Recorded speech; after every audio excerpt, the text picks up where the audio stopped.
be on the bottom of it. All right. Okay. So both party and attorney, introduce yourselves, please. Your Honor, my name is Steve Downing, and I represent Juliet Gaines. Okay. Sir? My name is Daniel Gaines. All right. I've reviewed this case in quite a bit of detail. This appears to be a support modification hearing. I think this is the hearing on the support modification itself, which has been requested by Mr. Gaines. I understand that Mr. Gaines seeks to have the court find void a child support order entered in 2004 and court orders for payment of child support collected from him over the years. And I have a couple questions about that. Mr. Gaines, if you're seeking to have a court order vacated, have you, to your belief, tell me to what extent you have followed the procedures of our Civil Rule 60E regarding filing that motion and getting an order to show cause? Have you done that?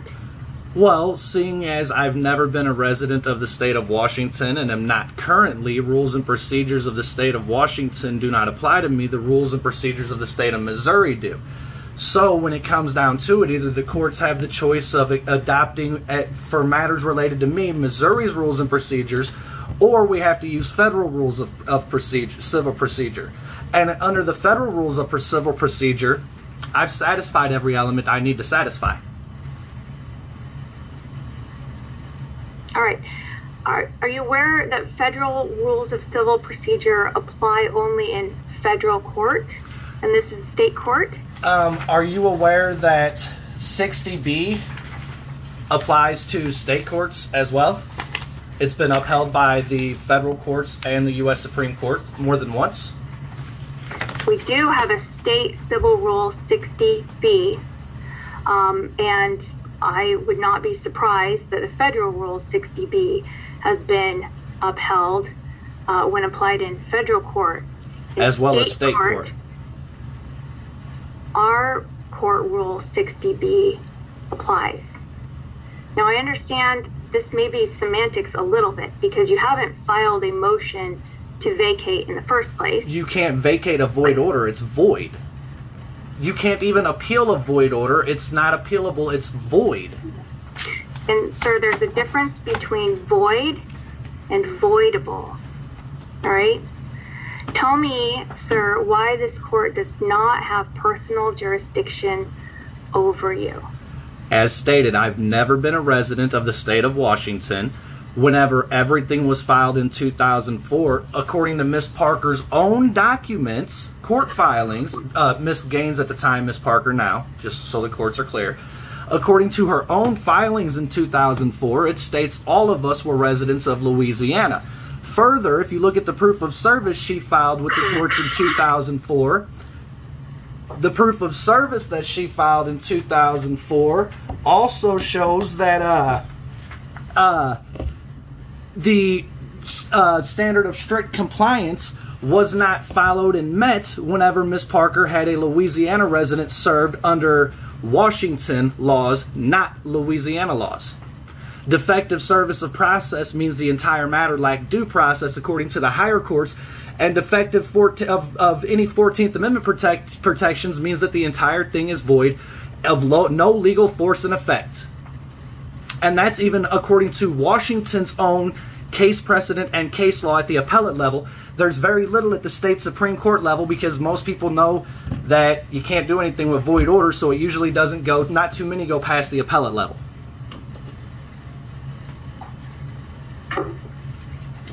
And let's get into it a little more.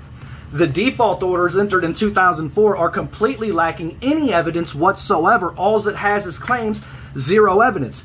To date, Since this entire matter started in February of 2020, I've cited more than 250 pieces of case law, more than 50 legal codes.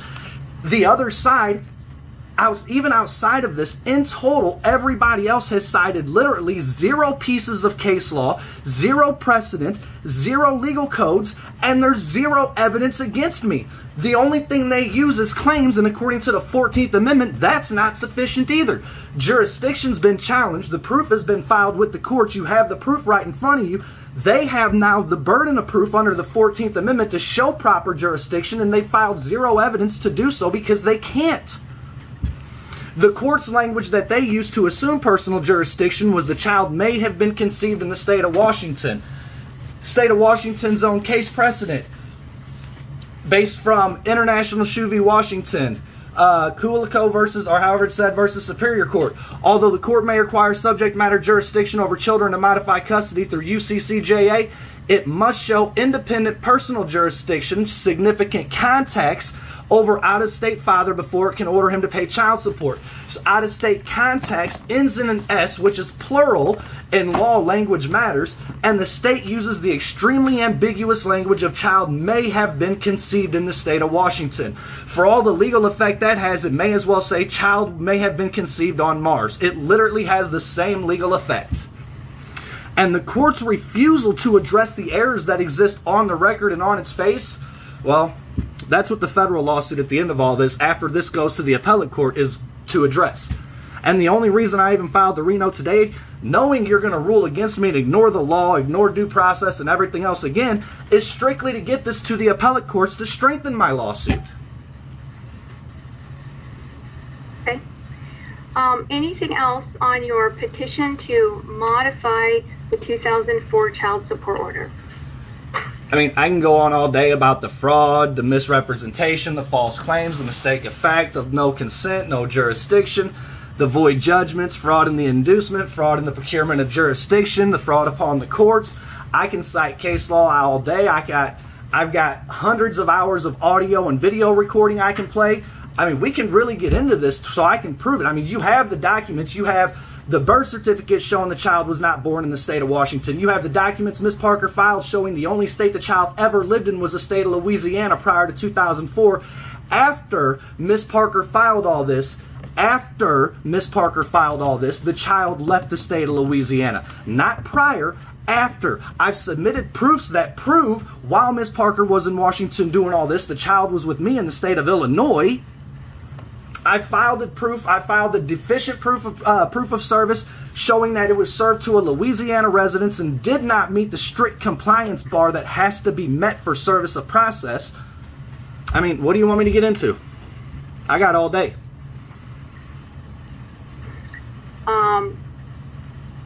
Sir, you mentioned in your pleadings a couple times that you believe money has been stolen from you. No, I know it has because a void order has been illegally enforced against me.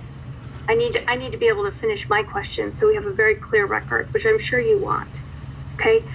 So you mentioned that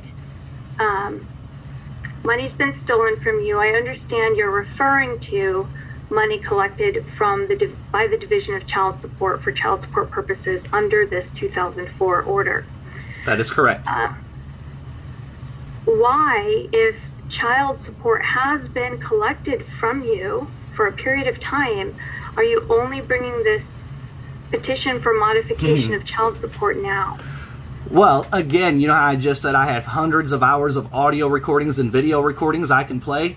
I do not exaggerate. I have between 20 and 22 hours dating back 15 years of just the clerks alone of Pierce County courts telling me the only way I can get access to these documents is to show up in person with an ID, even after telling them I live halfway across the country and cannot do that. They've never given me any other ways to do so, and you can claim anything you want. The audio recorder is right here with the information on it. I just need a recess to transfer some of the information off because this one's currently in use. But further from that, I can also show where it wasn't until less than a year ago that the state finally, that the clerks and everybody or whoever needs to, finally gave me access to the link system after the thing started in February, and I requested nonstop and repeatedly asking and pleading with them to allow me access to the documents. I've got the emails, the phone calls that are recorded, the court hearings where it's been addressed that people aren't giving me documents and access to the documents. Case in point, Downing, the documents you have, his notice of appearance and the declaration that Miss Parker signed. I still haven't even been sent those documents by Downing. He intentionally sent them to an attorney he knows has been disbarred for over 6 years now.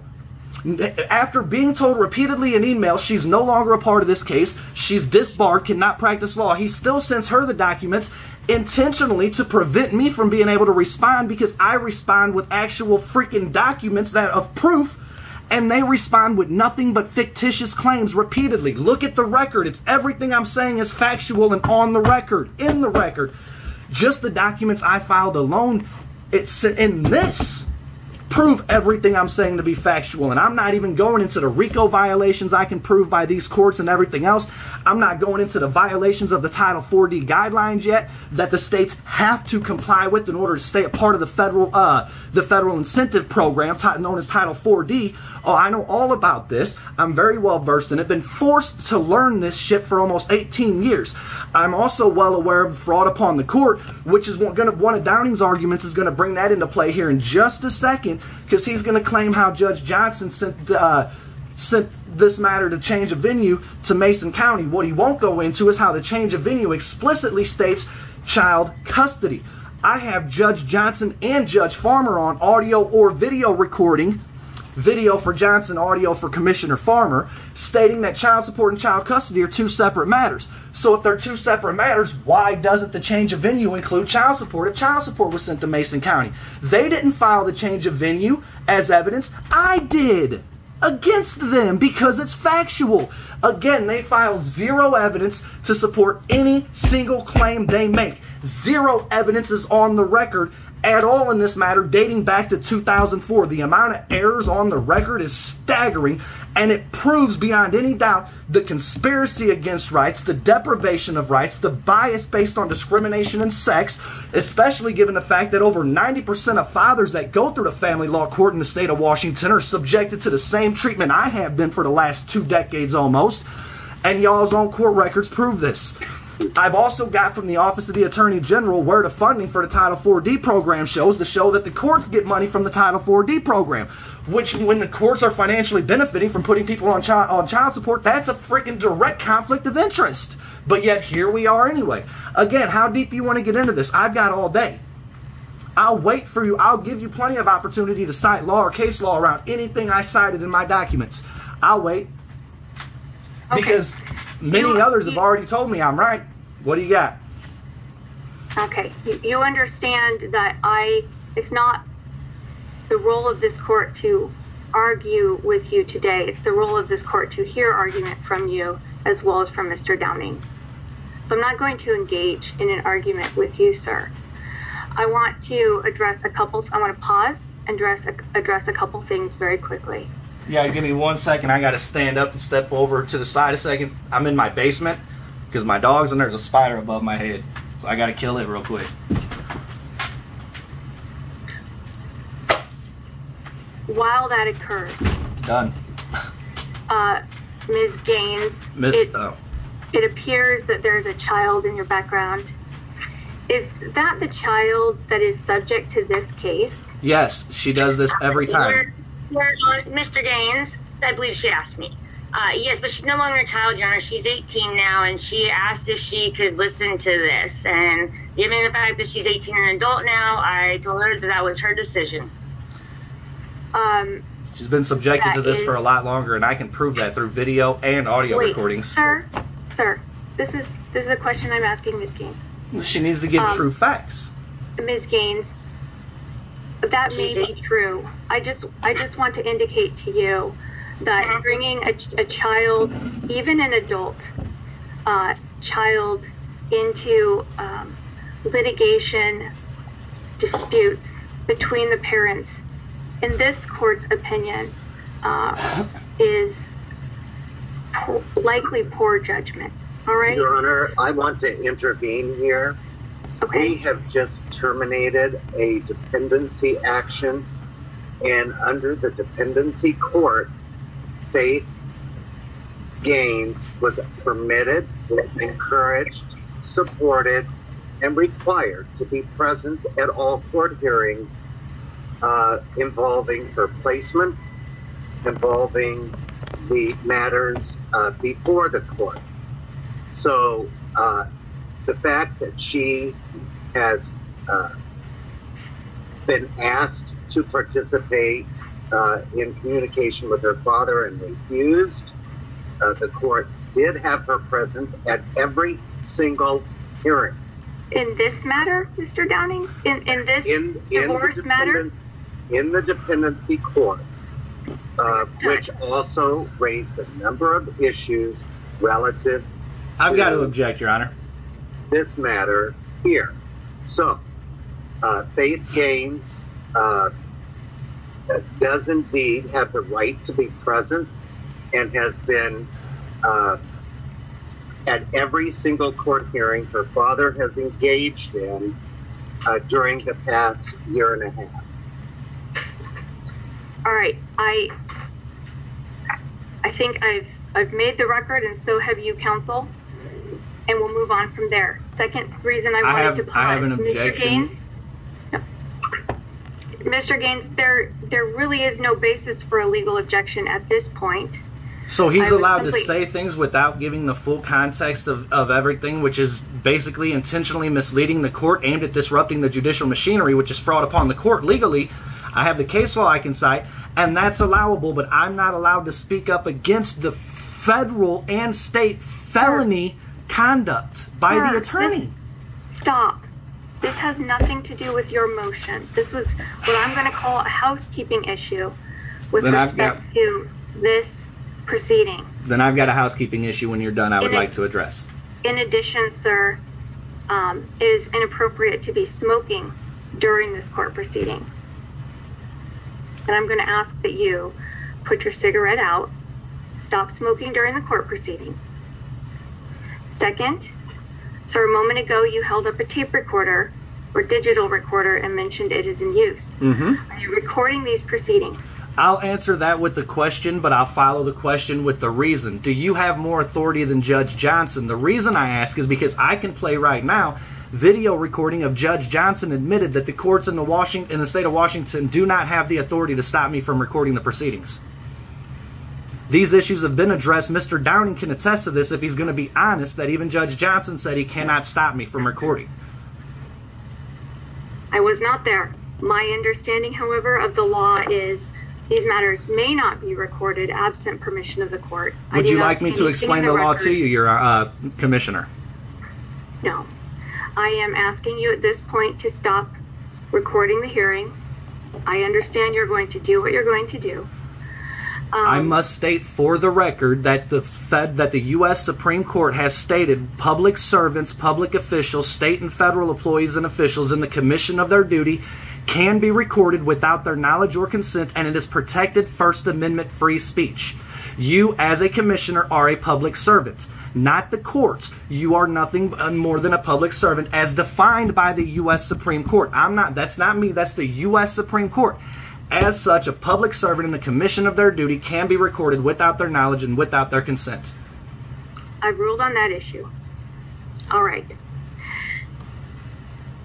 Next, I'm going to hear from Mr. Downing with respect to what is before me, which is a petition for modification of child support.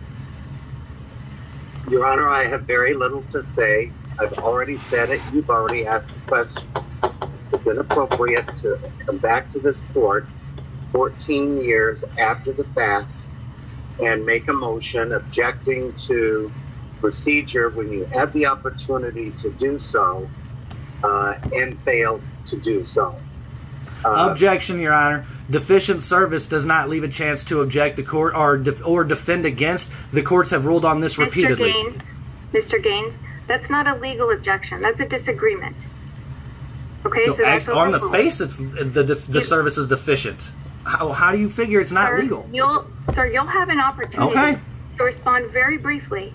Please don't interrupt unless you have a legal Objection. I'm If about you to just disagree, end that's this not a anyway because legal your decision's objection. already been made. Y'all's ex parte communication done took care of that. So I'm about to just be done anyway and appeal this up right away and just appeal it. That way I can get to a court that's actually competent instead of these kangaroo courts. All right, and that's your right. Go ahead, Mr. Downing. Your Honor, and frankly, you're correct. There has been no motion to set aside and follow the local rules of the court. So the objection is very straightforward, and you're well aware of what procedure was supposed to be followed, and it was not. Thank you. All right, very briefly, Mr. Gaines, you have 3 minutes. Canon 2, Rule 2.6, ensuring the right to be heard. You cannot, so long as my arguments are on topic and relevant to the matter at hand, I cannot be limited on time without you violating your judicial canons. No, the court has the authority to with cause manage the proceedings with cause. Stop, sir. You're not dealing with somebody who doesn't know this stuff. I have 9 cases on my docket, and that's not my problem. To address how we're going to handle this matter. Now, you have 2.5 minutes. Okay. Please address your remaining comments. He's a lying fucking piece of shit criminal. If I'm going to be direct and limited, if I'm limited in time, I have to be as direct and concise as possible, so allow me to do so without interrupting my time since you're restricting it so much anyway. Now, to the point. Do not engage in vulgar speech. First Amendment free speech. Judge Johnson even had acknowledged that he couldn't prevent it. It's First Amendment protected. Quit trying to violate my rights, please. Would you please mute Mr. Gaines? You gave me 3 minutes. Mr. Gaines, I've had to mute you because we're not creating a very clear record, and you've indicated you want a clear record because you intend to file an appeal. So that is important. I've muted you so that only one person is speaking and the record will be clear. Stop arguing about this court's authority to handle the docket in front of it. These matters are heard on the basis of proper authority. People are offered opportunity for argument, essentially as a courtesy. In fact, at one point, these matters were not addressed with argument earlier, just last year. Now, you have 2.5 minutes. You can choose how to use them. We're going to unmute now. And sir, at the end of 2.5 minutes, I'm going to tell you the time is up. And if you don't stop talking, you'll be muted again. I understand you think this is a violation of due process. I have heard you, and I understand you're going to address that with a higher court later. So we're going to unmute you. Go ahead, sir. 42 U.S.C. 408A, Section 8, which states in pertinent part, whoever compels a disclosure of the Social Security number of any person in violation of the laws of the United States shall be guilty of a felony, and upon conviction thereof shall be fined under Title 18 and imprisoned to not more than 5 years or both. Ms. Parker is guilty of that. 28 U.S.C. 455A requires a judge to recuse himself or herself in this case in any proceedings in which her impartiality might reasonably be questioned. None of my YouTube viewers will be able to look at this video from today and deem that by any reasonable person standard, I would receive a fair trial going into this. So therefore, you're legally disqualified, which will be addressed later. As to the matter at hand, on the record and on its face, as I've stated, the service is deficient. It does not meet the bar of strict compliance. They've submitted zero evidence to support any of the claims they make, including that it's the proper jurisdiction, like Ms. Parker claims. Ms. Parker's filed multiple declarations where the stories have changed, which is perjury. You're going to refuse to address the law and everything else like y'all do. I mean, like I said, I've cited over 250 pieces of case law and over 50 legal codes. Not even you can cite anything to get around what I've filed and the proof I have. You're going to jump on some freaking whatever you need to jump on to validate your ego and whatever, and to keep deepening this conspiracy, and all you're doing is sacrificing and waiving your 11th Amendment judicial immunity by acting with a complete lack of jurisdiction, which is one of the very limited ways to get around 11th Amendment judicial immunity. So, you have the proof. You have the documents in front of you. You have the proof in front of you. I already stated, I know what you're going to do. You're going to rule against me, violate the law, violate my rights and everything else, and I'm aware of this. The purpose of this is strictly to get to the appeals court. That way people like you, everybody in the judiciary in Pierce County and Mason County who's ever touched this is going to be sued in the federal courts. I'm going to ensure that y'all are removed from the bench and never allowed to practice law again in this country.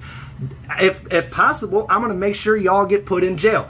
Downing is going to face the same fate as all of you judges. The other attorneys are going to face the same fate as well. The state of Washington is going to be sued into oblivion. Y'all have a responsibility to address this sua sponte when there's clear errors on the record. You're aware of the errors on the record, but because the other side has an attorney and I don't, typically, like in the state of Washington, you're going to jump on the attorney and completely show favoritism to the side with the attorney, which is, again, as you're aware, illegal.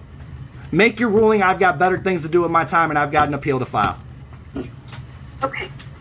This matter came before the court upon Mr. Gaines' petition for modification of child support, which was filed on April 16th, 2021. Mr. Gaines, in that petition for modification of child support, has requested that the court not only modify support by terminating it from that date forward, but also retroactively modify child support by essentially ordering that for the last 14 years, the child support payment should have been zero. Objection. It's actually, point of fact, actually, it's over 17 years, not 14. Y'all keep incorrectly stating the amount of time. I've been trying to get the courts to address these errors. I apologize. You're correct. It was 17 years. But let me make my ruling, sir. Mr. Gaines did not file the requisite financial information required to address a modification of child support. Furthermore, it is not allowable within Washington state law to retroactively modify an order of child support. Mr. Gaines has Your Honor. consistently argued that the 2004 child support order is void. This court does not find that it is void. Of course you don't. Although Mr. Gaines may make the argument that it is voidable, there has been no motion under CR60B, either under state CR60B or under federal CR60B, to vacate the 2004 order of child support. I'm not addressing that today. I am finding that there is no basis to modify the 2004 child support order, as the only matter in front of me is a petition for modification. So the petition for modification is denied. I do not see proposed order from Mr. Gaines. I'm going to ask you, Mr. Downing, please prepare a proposed order indicating that the petition is denied. There actually was a proposed order submitted by me. All right, let me look. Was it submitted? It was by submitted email? the way the clerks told me we had to submit it. It was submitted via the link system as a working copy, just as the clerk said it had to be done. I have the audio recording to prove it. Every phone call that gets made to me or by me to the state of Washington, to the courts or anything else, is recorded, period. I don't ask permission, nor do I need to. I legally get to record in the state of Washington because of my laws, and I do. All of it is going to the federal courts. Some of it will be going to the appellate courts because it'll be filed and submitted with the revision. Okay. And this has all been a I do setup not- against the state from the start, but I do have a point of fact I would like to address. Nope, I've already ruled. Okay, I then have good day. ruled. Can we make sure that the courts actually email me a copy of this order today? Because the courts, Downing, it's well established on the record, Downing refuses to send me documents and comply with the rules of discovery. The courts like to intentionally snail mail me documents, court orders, knowing my email address is on file to try and prevent me from being able to appeal or anything else because of the 10-day time limit, knowing I'm halfway across the country. So can we be sure that on day 0, the actual court order is in my email inbox so I can work on the revision to buy myself enough time to make sure the appeal shows all of your criminal conduct and theirs? Sir, this is your motion. It's your obligation to obtain a copy of the court order. Okay, have a good day. I am Bye. going to ask Mr. Downing as a Bye. courtesy